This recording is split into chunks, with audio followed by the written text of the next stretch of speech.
अस्सलाम वालेकुम, good morning. कैसे हैं आप सब? तो स्टैंडर्ड 5 के स्टूडेंट, तो आज मैं आप लोग को एनर्जी पढ़ाऊंगी जो कि कंटिन्यू सिंपल मशीन का ही चैप्टर का लास्ट पोर्शन है। आपको मालूम है कि एनर्जी क्या होती है? एनर्जी हम लोग हमारे बॉडी में रहती है, जिससे कि हम लोग उसी एनर्जी से हम अपना वर्क करते हैं, है ना। और ये एनर्जी सिर्फ हमारे बॉडी में नहीं बल्कि हर चीज़ में एनर्जी रहती है, और हम इसी एनर्जी की वजह से ही सारा अपना डेली एक्टिविटीज़ वर्क करते हैं। और इसको हिंदी में कहते हैं ऊर्जा।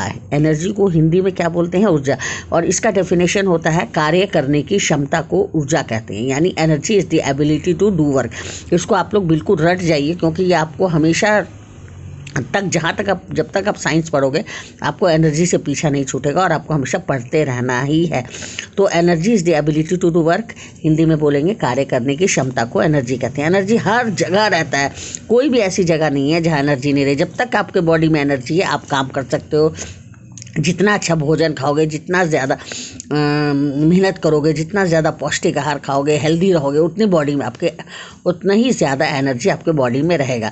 लेकिन अगर हम लोग कभी कभी खाना कम खाते हैं या खाना नहीं खाते हैं तो हमारे बॉडी से थोड़ी सी एनर्जी कम हो जाती है। हम लोग थोड़ा सा मतलब ये फील करते हैं, सुस्त बॉडी में पूरा सुस्त जैसा हो जाता है, कोई काम करने में दिल नहीं लगता है। तो एनर्जी जो है वो नेचर में हर जगह अवेलेबल है।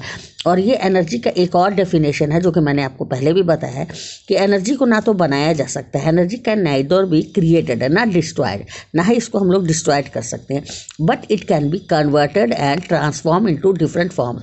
लेकिन ये कन्वर्ट हो जाता है, ट्रांसफॉर्म हो जाता है डिफरेंट फॉर्म्स में।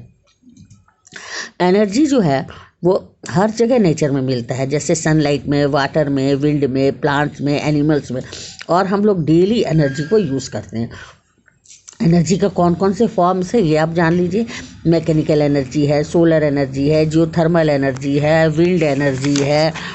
आपको ये देख लीजिए, ये कौन सी एनर्जी है? लाइट एनर्जी है, ये इलेक्ट्रिकल एनर्जी है, ये आपको इलेक्ट्रिकल एनर्जी है, फैन जो रन हो रहा है इलेक्ट्रिक। विंड एनर्जी है, ये मैकेनिकल एनर्जी है, ये पोटेंशियल एनर्जी है, काइनेटिक एनर्जी है, सोलर एनर्जी है। इस तरह से डिफरेंट टाइप्स की एनर्जी है। आपको हीट एनर्जी है, लाइट एनर्जी है, इलेक्ट्रिकल एनर्जी है। इलेक्ट्रिकल एनर्जी जो है वो मूवमेंट होता है इलेक्ट्रिकल चार्जेस से, और इलेक्ट्रिकल चार्जेस जो है वो किसी भी तार से होकर यानी वायर से आकर गुजरती है, उसे हम लोग बोलते हैं electricity.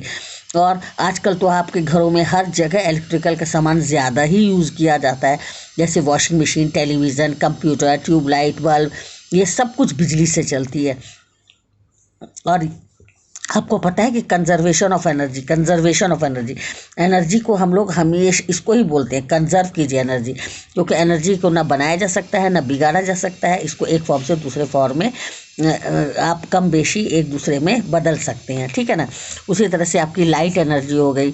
Light is nature's way of transfer. Light जो है स्पेस में अभी ट्रांसफ़र की जा सकती है। कुछ लाइट एनर्जी आपको सन से मिलती है, बल्ब से मिलती है, ट्यूब लाइट से मिलती है, बर्निंग कैंडल से मिलती है, और light is nature way of transferring energy, है ना। ये सारी चीज़ें जो हैं आपको मिलती है। उसी तरह से जो हम बोल रहे हैं तो ये भी एक तरह की एनर्जी है, साउंड एनर्जी।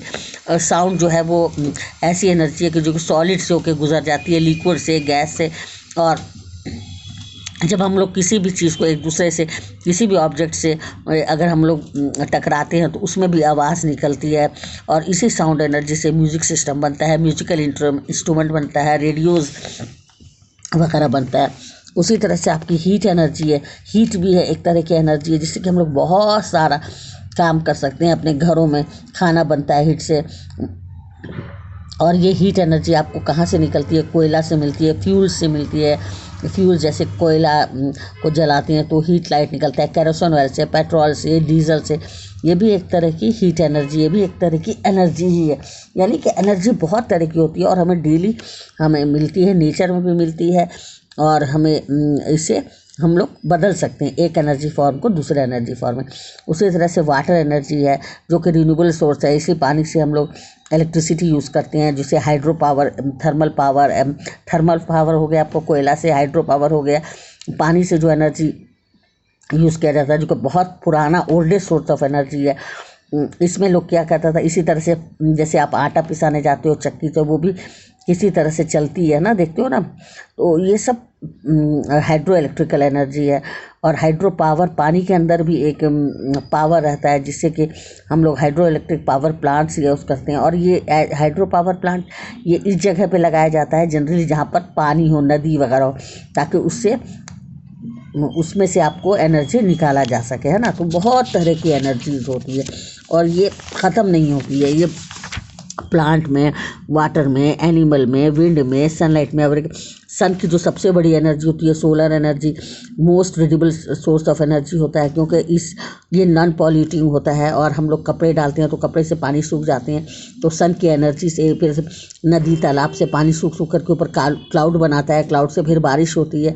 आजकल लोग जो हैं सोलर पैनल्स लगा रहे हैं हर जगह, छतें पर, ऑफिस में, छत पे, बड़े बड़े इंडस्ट्री में, ताकि सोलर पैनल में कुछ ऐसा मटेरियल रहता है जो कि सन को, लाइट को, सन की एनर्जी को अब्जॉर्व कर लेता है और रात के समय फिर उसको लाइट एनर्जी और हीट एनर्जी में यूज़ करता है। जैसे घरों में बिजली जल जाती है और उसमें पैसा भी कम खर्च होता है, और आपको सोलर एनर्जी से आपने दिन भर उसको एब्जॉर्व कर लिया पैनल में, और रात में उसे स्ट्रीट लाइट वगैरह जला देते हैं। कभी कभी घरों में चूल्हा वगैरह भी उससे जल जाता है, तो सोचो कि कितना यूज़फुल हुआ। फिर जियो थर्मल एनर्जी, ये एक जियो थर्मल एनर्जी होता है। जियो अर्थ होता है, थर्मल हीट होता है, ज़मीन के अंदर भी बहुत सारी एनर्जी रहती है, जिससे कि आप लोग जो है जहाँ बहुत ज़्यादा ठंडा पड़ता है तो वो उसको यूज़ करके, इस्तेमाल करके आपको घरों को गर्म रखने में मदद मिलता है इलेक्ट्रिसिटी से, है ना। ये आपको रिन्यूएबल सोर्स एनर्जी के ज़मीन के अंदर से ना पानी ख़त्म होगा ना हीट ख़त्म होगी, क्योंकि बारिश हुआ तो फिर वो पानी ज़मीन के अंदर चला गया, है ना। तो ये भी एक तरह की एनर्जी है। विंड एनर्जी जो कि प्लेंटीफुल होता है, रिन्यूएबल होता है, वाइडली डिस्ट्रीब्यूटेड है, और इस पानी के एनर्जी से आप इलेक्ट्रिसिटी, विंड टर्बाइंस यूज़ कर सकते हैं। फिर आपको मैकेनिकल एनर्जी होता है, जिससे कि हम लोग गाड़ी वगैरह देखते होगे चलता है तो सब कुछ मैकेनिकल एनर्जी दो तरह की होती है। तो एक एनर्जी ऑफ मोशन यानी जो मूव करती है, और एक रुकी हुई स्टोर्ड एनर्जी। जैसे आप एक पत्थर फेंकते हो छत पर से, तो पत्थर तो आपके हाथ में हो, तो उसके अंदर जो एनर्जी है वो काइनेटिक एनर्जी है। लेकिन जब आपने वो गिरी कैसे, एक तो रीज़न हुआ वो गिरी के ग्रेविटेशन की वजह से, दूसरा उसके अंदर भी एनर्जी है, हिडन एनर्जी, जिसे हम लोग काइनेटिक एनर्जी कहते हैं, वो उसकी वजह से भी गिरती है।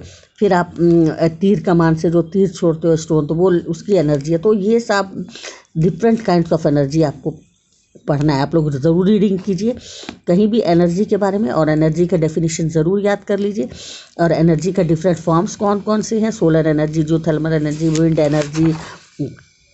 Energy, hydro power energy, heat energy, light energy. Mechanical energy होता है वो दो टाइप का होता है, काइनेटिक एनर्जी और पोटेंशियल एनर्जी। काइनेटिक एनर्जी कहते हैं जो कि घूमता है, और पोटेंशियल एनर्जी जो कि उसकी हिडन एनर्जी है ना। तो एनर्जी जो है वो एबिलिटी टू डू वर्क होती है। और लॉ ऑफ कंजर्वेशन के कंजर्वेशन ऑफ एनर्जी का डेफिनेशन हुआ कि एनर्जी कभी भी डिस्ट्रॉयड नहीं होती है, ना उसे बनाया जा सकता है, लेकिन ये वन काइंड ऑफ एनर्जी से दूसरे काइंड ऑफ एनर्जी में ये चेंज हो जाती है। तो ये एक बहुत ही इंपॉर्टेंट चैप्टर, और इससे आपको पीछा छूटने वाला नहीं है। आप जितना आप आगे जाइएगा इतना आपको एनर्जी के बारे में और डिटेल में मिलेगा। लेकिन आप लोग चूँकि 5 स्टैंडर्ड के, उससे आपको बस इतना ही जानना है कितनी तरह की एनर्जीज़ होती हैं, और सब एनर्जी का डेफिनेशन क्या होता है, और हर एनर्जी एक एनर्जी से दूसरे एनर्जी में ट्रांसफॉर्म हो जाती है। तो ये मैंने आपको बता दिया, और ये चैप्टर भी कंप्लीट हो गया। कल इसके कुछ सॉल्यूशन करा दूंगी, यानी कि कुछ क्वेश्चन आंसर या कुछ ऑब्जेक्टिव टाइप के, और फिल इन द ब्लैंक्स। उसके बाद से एक और चैप्टर बचा है जो कि मैं आपको बताऊंगी। अब आप एक और जान लीजिए, होमी जहांगीर बाबा। ये होमी जहांगीर बाबा हैं, इन्होंने बहुत बड़े मॉडर्न साइंटिस्ट थे। होमी जहांगीर बाबा न्यूक्लियर फिजिसिस्ट थे, स्पेस साइंटिस्ट थे, माइक्रोबायोलॉजिस्ट थे, इलेक्ट्रॉनिक्स एक्सपर्ट्स थे, सब कुछ थे। सोच लीजिए, इन्होंने कॉस्मिक रे का मिस्ट्री को सॉल्व किया था, और बहुत सारे great institution, Tata institute of fundamental research, ये सब बनाया इन्हीं की देन है। किनकी? होमी जहांगीर बाबा की। तो ये एक बहुत बड़े साइंटिस्ट थे, इलेक्ट्रॉनिक्स एक्सपर्ट थे, माइक्रोबायोलॉजिस्ट थे, न्यूक्लियर फिजिस्ट थे, और बहुत सारा इंस्टीट्यूशन जैसे टाटा इंस्टीट्यूट, फंडामेंटल रिसर्च, या बड़े बड़े इन्होंने इंस्टीट्यूशंस को खोले हैं। तो इनके बारे में आप लोग, छोटे छोटे साइंटिस्ट के बारे में भी आप लोग जान लीजिए। यही है होमी जहांगीर बाबा। तो बस इसी के साथ मैं अपना क्लास करती हूँ। अगर आपको अच्छा लगा तो लाइक और सब्सक्राइब ज़रूर कर दीजिए।